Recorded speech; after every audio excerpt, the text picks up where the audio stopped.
Salut la Bulls Nation, bienvenue sur French Bulls TV. La Free Agency vient à peine de débuter, mais elle est peut-être probablement déjà terminée pour les Bulls, puisque de toute façon, on avait très peu de place disponible dans le roster, on avait très peu d'argent à investir. Et donc on a investi cet argent, ou du moins une partie, sur Garrett Temple, qui signe un contrat de une seule saison pour 5 millions de dollars. Euh, un joueur qui coche plusieurs des cases recherchées par Karnišovas, comme il l'avait exprimé dans une interview après la draft, où il parlait de chercher du shooting, et quelqu'un capable de jouer sur plusieurs postes. Donc c'est vrai que à ce niveau-là, Garrett Temple, c'est un joueur qui est tourné à pratiquement 34 et quelques pourcents à 3 points en carrière en NBA. Qui est capable de jouer aussi bien arrière que poste 3 et qui a également fait quelques passages à la main, mais vraiment quand il n'y avait plus personne d'autre, mais qui est capable de l'assurer sur des petites séquences, donc pourquoi pas. Mais voilà, un joueur capable de porter le ballon, donc, et qui est également capable de défendre sur plusieurs postes aussi, parce qu'il est assez versatile à ce niveau-là. Donc en plus, il amène une certaine expérience. Ça va être sa 10e franchise NBA, ce qui est quand même pas rien. Il a pas mal baroudé un peu partout dans la ligue. Il a même fait une saison en Italie en plein milieu de sa carrière. Donc voilà, un mec qui débarque avec beaucoup de vécu et un vétéran tout simplement pas mal respecté autour de la ligue.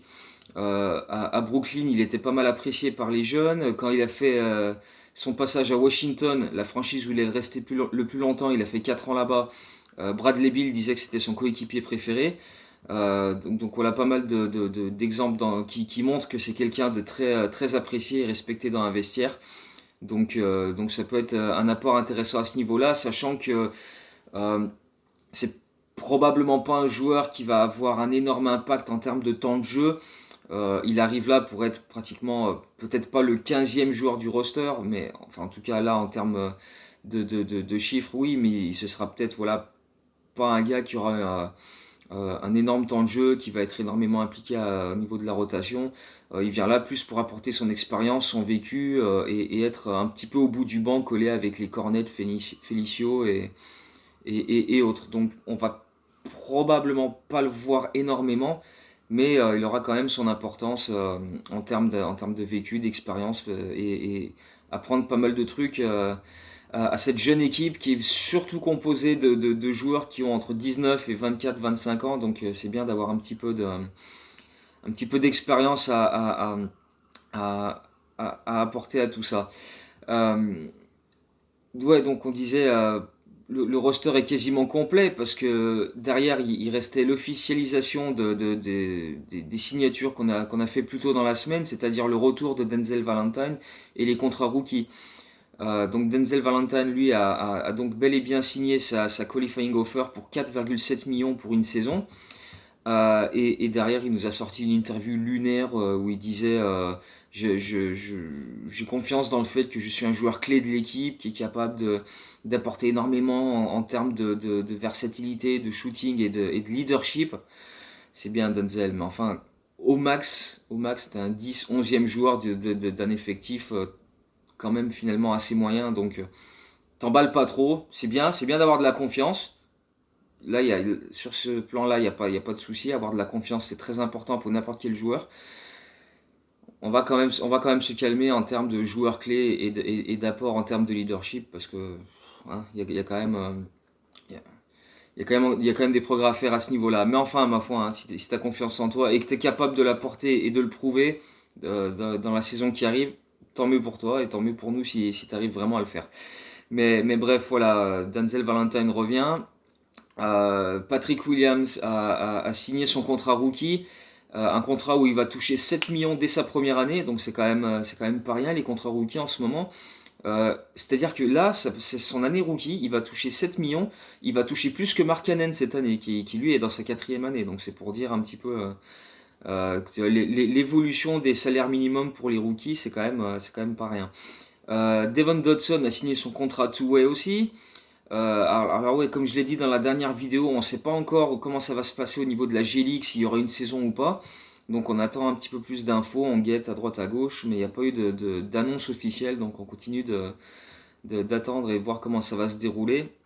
Et puis pour être vraiment complet, l'intérieur Marko Simonovic qu'on a drafté avec le pick 44 et qui va rester encore un an en Europe, a signé un double-double cette nuit avec son club du Mega en Serbie. Donc voilà, on va continuer à suivre ça d'un peu plus près. J'ai pas encore regardé les images, j'ai juste vu les stats, mais on va voir si on trouve de quoi analyser et décortiquer. À part ça, donc voilà, comme je disais, vu que avec toutes ces signatures, on a désormais le roster complet avec 15 joueurs pro plus les deux two-way, donc il devrait plus y avoir vraiment de move de la part des Bulls. C'est vrai qu'il y en a beaucoup sur Twitter qui me disent qu'ils attendaient des moves un peu plus conséquents, mais ce sera probablement plus pour l'année prochaine, parce que je pense que Karnišovas a envie de faire des moves, mais il se rend compte que c'est mieux d'attendre l'année prochaine parce que voilà, il y a énormément de joueurs des Bulls dont le contrat prend fin l'année prochaine et il y aura énormément d'argent disponible à ce moment-là. Parce que si tu regardes bien, à la prochaine intersaison, donc l'été 2021, Otto Porter, son contrat est terminé, Luc Cornet, Cristiano Felicio, tu peux ne pas faire revenir Satoransky et Tadeusz Young. Euh, euh, Garrett Temple aussi, il est là juste pour un an. Denzel Valentine. Donc une fois que tous ces gars-là partent l'année prochaine, tu as pratiquement entre 70 et 75 millions de dollars de disponibles. Alors il faudra re-signer Mark Cannon, mais à part ça, après tu as encore énormément de marge pour faire des mouvements l'année prochaine. Donc c'est surtout à ce moment-là que ça va se mettre en place en termes de gros changements dans l'effectif. Et de toute façon, le plan était annoncé dès le début par Karnišovas de dire que ils allaient donner une chance à l'équipe actuelle avec voilà, un nouveau coach, un nouveau staff, un nouveau front office, un environnement centré sur les joueurs.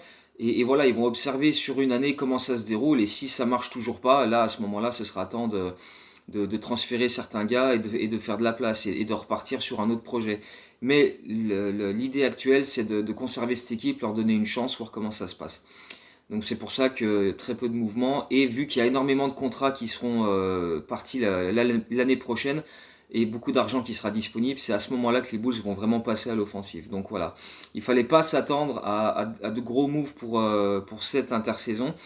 Euh, il peut quand même se passer un truc, et je pense que il faudrait que ça se passe en fait, c'est Tadeusz Young, parce que déjà l'an dernier, il y a eu des histoires comme quoi il n'était pas content de son temps de jeu, etc. Parce qu'au final, c'était un des plus faibles temps de jeu qu'il a eu depuis son année rookie, donc ça date quand même déjà d'un certain temps. Ça va pas s'améliorer cette année, quoi. On a pris un joueur qui joue pratiquement à son poste à la draft avec Pat Williams. L'arrivée de Garrett Temple, bon, c'est plus poste 2-3 que 3-4 comme Young, mais voilà, je pense que ça va pas lui améliorer sa situation personnelle en termes de minutes et de temps de jeu. Donc, je pense que le mieux c'est un départ, surtout avec le contrat qu'il a. Donc, à voir si on peut le trader contre un pic de draft et après on signe un joueur libre à sa place.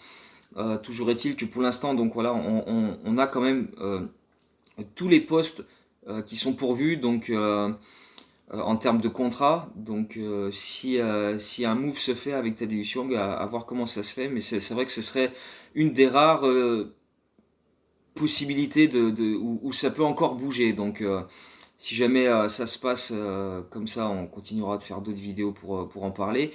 Dans le cas contraire, les prochains jours risquent d'être assez calmes. Parce que voilà, comme je le dis encore une fois, tous les contrats sont là, donc il ne devrait pas y avoir grand chose à, à bouger. Donc à part Tadeusz Young, franchement, je vois pas trop quelle évolution on pourrait donner à ce roster.